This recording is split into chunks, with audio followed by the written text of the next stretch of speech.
Non, mais c'est quoi cette catastrophe? Qu'est-ce qui s'est passé? Sérieusement? Regardez-vous dans une glace. Vous avez pas honte? Salam alaikum à tous, on se retrouve pour le débrief du match entre le Maroc et le Nigeria. Score 0-0, match nul entre les deux équipes. Merci aux personnes qui étaient présentes avec moi en live pour suivre ce match. N'hésitez pas à liker et à vous abonner si vous êtes nouveau. On est parti pour les statistiques de cette rencontre qui sont en faveur du Nigeria. 8 tirs, 3 tirs cadrés. Pour cette équipe du Maroc, c'est 4 tirs, 0 tir cadré. 0 tir cadré.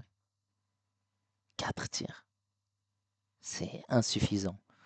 56% de possession de balle pour le Nigeria, 44 pour le Maroc, 391 passes pour le Nigeria, 307 pour le Maroc, précision de passe à 74% pour le Nigeria, 69 pour le Maroc, 17 fautes pour les deux équipes, 2 cartons jaunes pour les deux équipes, 3 hors-jeu pour le Maroc, 4 pour le Nigeria, 6 corners pour le Maroc, 5 pour le Nigeria.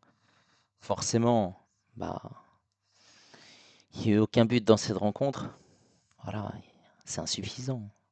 C'est insuffisant.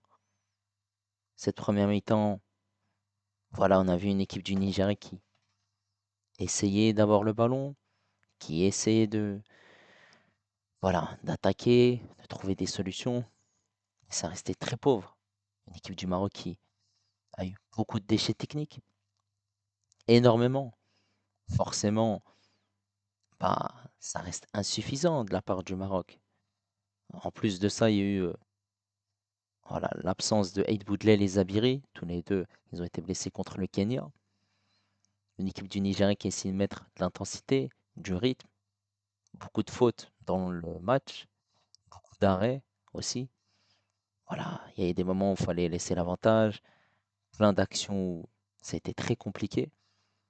Cette équipe du Maroc qui, en première mi-temps, essayait de combiner, essayait de trouver des solutions, mais qui n'a pas réussi à trouver des solutions, qui a tiré sans forcément trouver le cadre, qui s'est mis en difficulté et a laissé cette équipe du Nigeria obtenir des situations, des coups francs, des corners pour marquer. Heureusement d'ailleurs qu'ils n'ont pas marqué. Voilà, c'est pas une grande équipe du Nigeria, hein. Cette équipe du Nigeria qui a gagné 1-0 contre la Tunisie, c'était pas si fameux que ça, hein. Et le Maroc aujourd'hui, ça a été aussi calamiteux. Calamiteux. Deuxième mi-temps, on a vu une équipe du Nigeria qui commençait à attaquer, c'est trouver des solutions, qui a beaucoup attaqué même. Forcément, voilà, le Maroc s'est fait peur, quand même, hein. 8 tirs, 3 tirs cadrés. Donc le gardien a dû faire quand même quelques sorties. En première mi-temps, il nous a fait peur, hein. Cette sortie où on pensait qu'il allait faire une bêtise et laisser cette équipe du Nigeria marquer. Heureusement qu'ils ne l'ont pas fait. À deuxième mi-temps, cette équipe du Maroc a eu une grosse situation où il y a eu ce jeu en triangle, ce circuit de passe. À la fin, ah, le joueur fait la mauvaise décision de faire la passe à son partenaire, mais il tire au-dessus. Des corners qui ont été obtenus par le Maroc, parce qu'il y a eu des frappes contrées, mais voilà, 6, mais c'était pas en direction du but. Donc ils ne sont pas comptabilisés. Mais il faut se rendre compte, voilà, il faut être à l'évidence que c'est 0 tir cadré. Donc ça montre que cette équipe du Maroc a été clairement mauvaise. Mauvaise offensivement, mauvaise défensivement. Au milieu de terrain, ça a été aussi insuffisant. Il n'y a rien qui n'allait, hein, dans cette équipe du Maroc. En plus de ça, voilà, cette équipe du Nigeria aussi qui mettait pas beaucoup d'intensité. C'était clairement un match haché. Clairement. Maintenant, on va parler de la prestation des joueurs du Maroc. On va commencer par Ben Chaouch.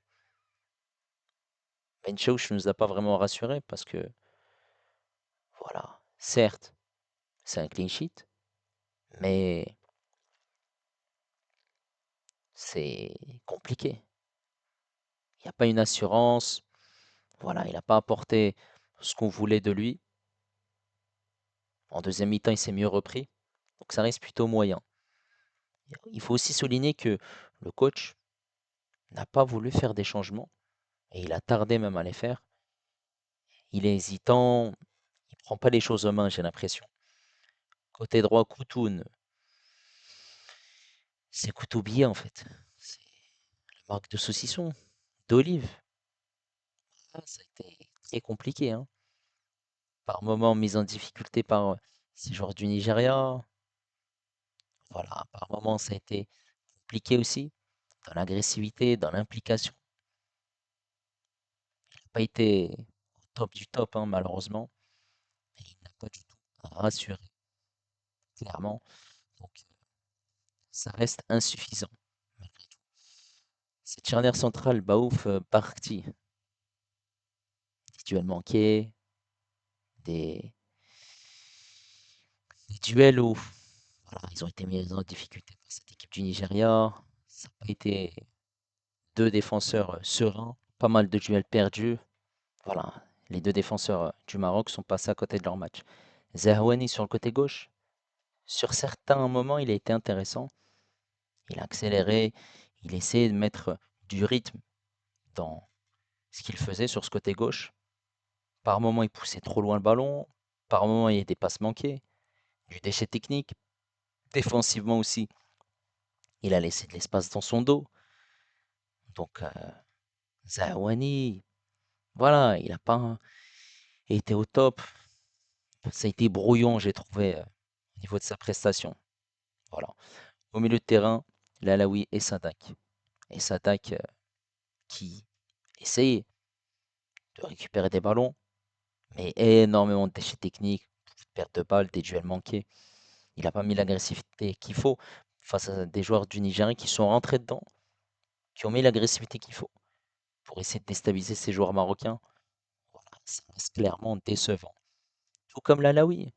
En fait, ce milieu de terrain marocain n'a pas été à la hauteur, hein, par rapport à cette équipe du Nigeria. L'Alaoui qui, par moment, essaie de combiner, de jouer avec ses partenaires, mais tout comme et Sadak, il n'a pas été au rendez-vous. Et c'est un match compliqué pour lui aussi. El Haddad en numéro 10 a essayé de jouer avec ses partenaires, de combiner, de circuler le ballon, mais il n'a pas réussi à trouver la faille. Beaucoup de déchets techniques aussi dans son jeu, tout comme l'ensemble de cette équipe du Maroc. Et on peut le remarquer qu'il y a un changement, une différence entre cette équipe du Maroc U20 et ce Maroc U17. C'est que dans cette équipe du Maroc U17 qui a gagné la CAN, il y a un collectif et il y a certaines individualités.